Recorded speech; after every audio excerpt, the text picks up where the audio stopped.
Pengantin lelaki di Gereja Katedral Makassar, kelahiran tahun 1995. Istrinya yang meledak bersama itu pasti lebih muda lagi. Sementara pengantin perempuan yang kemarin nembakin Mabes Polri juga kelahiran tahun 1995. Pada tahun 2009, seorang anak muda bernama Dani Permana, usianya baru 18 tahun, mati konyol. Waktu itu tugasnya meledakkan Hotel JW Marriott. Bersama Dani ikut mati puluhan orang lain yang jadi korban. Di Cikokol, Tangerang lain lagi kejadiannya.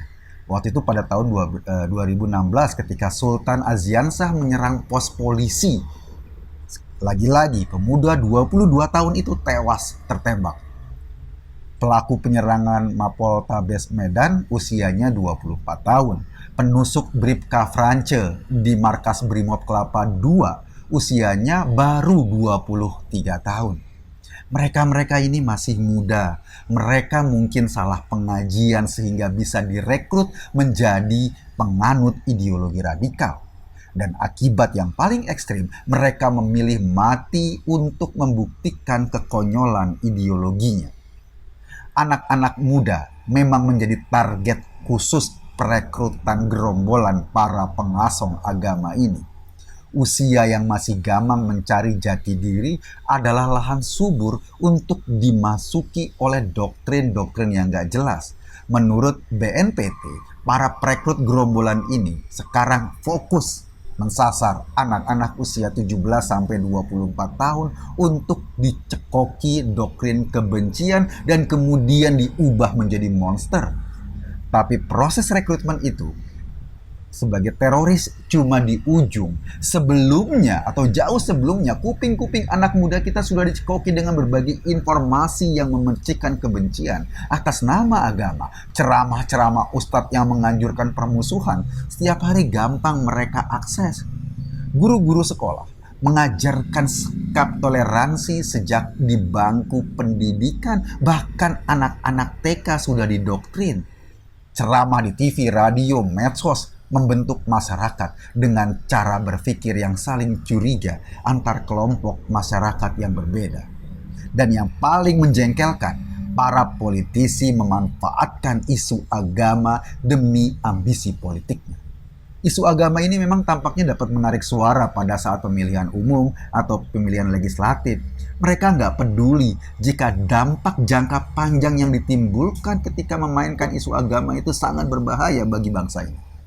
Ketika politik menunggangi isu agama, sesuatu yang seharusnya menjadi kegiatan rutin demokrasi kayak pemilu itu, akan dijajakan seperti perjuangan hidup dan mati, kayak orang membela surga dan neraka. Masih ingat kan apa yang Amin Rais sampaikan ketika Pilpres 2019 kemarin? Katanya seperti pertarungan partai Allah dan partai setan. Atau ketika ia mengancam akan menyerukan hayya alal jihad untuk memprotes kebijakan pemerintah yang nggak disetujuinya. Amin memang sering membawa-bawa narasi agama untuk kepentingan politiknya. Amin seperti sengaja ingin membenamkan pengikutnya dengan kebencian berbasis agama. Padahal niatnya hanya kekuasaan belaka. Coba lihat bagaimana misalnya Prabowo juga ikut memanfaatkan isu-isu agama ini saat pemilihan presiden yang lalu. Sehingga ketika masyarakat memilih seorang kandidat capres disetarakan dengan perjuangan masuk surga atau masuk neraka. Padahal waktu itu lawan Prabowo ya Jokowi yang juga agamanya Islam, sama-sama Islam. Ketika Pilpres 2014 dan 2019 lalu, Prabowo seperti menikmati isu agama sepanjang kepentingan atau sepanjang menguntungkan secara politik. Sebetulnya saya yakin ia sendiri nggak terlalu peduli itu dengan agama. Yang dipedulikan waktu itu mungkin cuma kekuasaan saja. Lain lagi ceritanya soal Pilkada Jakarta. Ini pilkada yang paling brutal di seluruh Indonesia. Pilkada yang paling menjijikan, pilkada yang bisa saja merobek-robek bangsa ini. Sampai orang yang berbeda pilihan politik, jenazahnya nggak mau disolatkan. Yang dapat keuntungan dari pilkada brutal ini adalah Anies Baswedan. Dia nggak sadar bahwa residu dari politisasi agama itu nggak gampang dinetralkan. Sekali kita masuk ke pusaran konflik agama di Indonesia ini, saat itu juga kita sedang meruntuhkan pilar-pilar kehidupan berbangsa. Anies ada di tengah pertarungan yang hampir memporak-porandakan Indonesia saat itu. Ia meniti kursi kekuasaan sebagai gubernur Jakarta dari ladang kebencian yang dibangun olehnya dan oleh pengikutnya. Ia menari di atas puing reruntuhan pondasi bangsa. Ketika seorang politisi menggunakan agama sebagai bahan jualannya, sebetulnya pada saat yang sama ia sedang menyulut sumbu peledak yang entah kapan akan meletus menghancurkan kita. Ia sedang mengarahkan rakyat untuk berlaku beringas, tetapi pada saat yang bersamaan gak punya rasa bersalah. Karena apa? Karena keberingasan itu dianggap sebagai jihad atau perjuangan membela kebenaran. Politik elektoral atau katakanlah pemilu yang harusnya dianggap sebagai rutinitas demokrasi, kini nggak lagi dianggap cuma sekedar rutinitas demokrasi, tetapi dianggap sebagai perjuangan surga dan neraka. Kita masih ingat, hanya untuk memuluskan jalannya di pemerintahan atau pemerintahan periode kedua, Presiden SBY memberi ruang sangat besar pada kelompok-kelompok intoleran di Indonesia. HTI dan FPI merajalela, ideologi khilafah masuk ke berbagai sektor kehidupan. Bagi saya, masa SBY adalah masa bulan madu ideologi agama dan terus berkecambah. Sementara saat ini kita seperti sedang memanen dampaknya. Dan kita tahu PKS sebagai salah satu partai yang kerap memainkan politik identitas ini untuk meraup simpati.